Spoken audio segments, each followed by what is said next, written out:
Hey guys, it is Kevin here, coming to you from Japan with another story about teaching in Asia. The time I thought I was going to get thrown in jail. So I just finished my third contract teaching in South Korea, and this would have been in about 2005.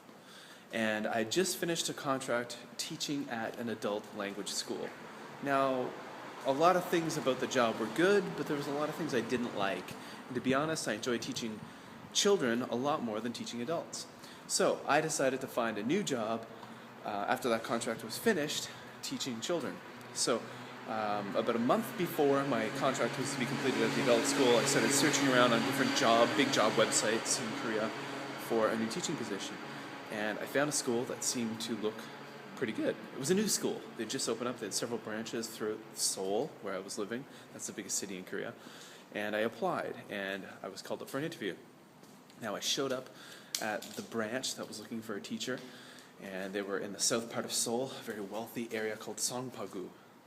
And I arrived at the school. It was a brand new school, literally construction workers working on the interior right there. It was really nice, and they explained to me that they had their own curriculum that was designed by their own curriculum department, and they really sold me on this. Now, the interesting thing is they offered me 2.4 million won, which at the time, the won was doing pretty good. It was about $2,200 a month. Now, other schools were offering, the average school was only offering about 2 million to 2.1 million. So these guys were offering more money. I played a little hard to get, and they immediately offered me 2.6 million won a month, which is quite a bit. Now, that also included a free apartment, furnished apartment, plus airfare home at the end of my contract. So I accepted the job. Now, the time came up for my contract to end at the adult school, and after that was finished, I had, I think legally, something like 2 weeks left I could stay in Korea before I had to leave or get a new visa. Which, in case at the time, to get a new visa, I would have to leave Korea anyway. I'd have to get all my visa papers, go to Japan, and go to a Korean consulate and get a new visa. So I had done this a few times before, so I was familiar with the whole process. Now, immediately when I was hired, I asked them about getting a new visa, and they said, "Oh yeah, sure." So I started teaching there, and I asked them about the visa, and they took all my paperwork that was necessary. They took my passport and all this stuff, and they said, "Okay, we're going to send you in a couple of days to go to Japan to get your visa." A couple of days went by. All right, am I going to Japan now? Oh, sorry. Head office says there's some problems with the paperwork, and they're just really busy because it's the new school year. Days go by, a few days go by, I ask, am I going to go to Japan now? Oh, sorry, they said, we're so busy, we just forgot, with dealing with so many new parents and clients and stuff. Oh, sorry. Now this went on, and that 2-week period was coming to an end, and I was getting really nervous because I planned to stay in Korea for at least a couple more years to save up some money. Now, it got to the point where I said to them, listen, guys, I went to the office of my manager. I said, I've got 2 days left before I have to legally leave Korea. And if I don't leave Korea in that time, I am working here illegally. I'm not even on a tourist visa. And that's big trouble for all of us. The manager kind of went, oh, shit, and realized this was true. Got on the phone. That night, she said, Kevin, tomorrow you're going to Korea, okay? Stop by the school in the morning. We'll have your plane ticket and all the paperwork for your visa. So the following morning, I'm not going to Korea, I'm going to send me to Japan.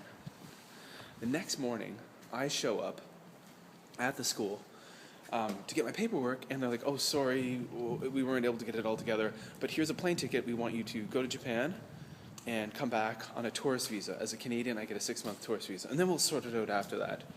Now, the way that worked, though, the return ticket, they had me flying to Japan in the morning and coming back that afternoon. I was only going to be in Japan for a few hours, and I thought to myself, that's not good. That's going to look real dodgy, so to speak. But that's what happened. I had to fly, so I flew to Osaka, and I basically had lunch in Osaka, got back on the airplane, flew back to Korea. And the moment when I was walking through Korean immigration coming back into Korea, they looked at my passport, and they saw that I had 3 work visas for Korea, okay, as an English teacher.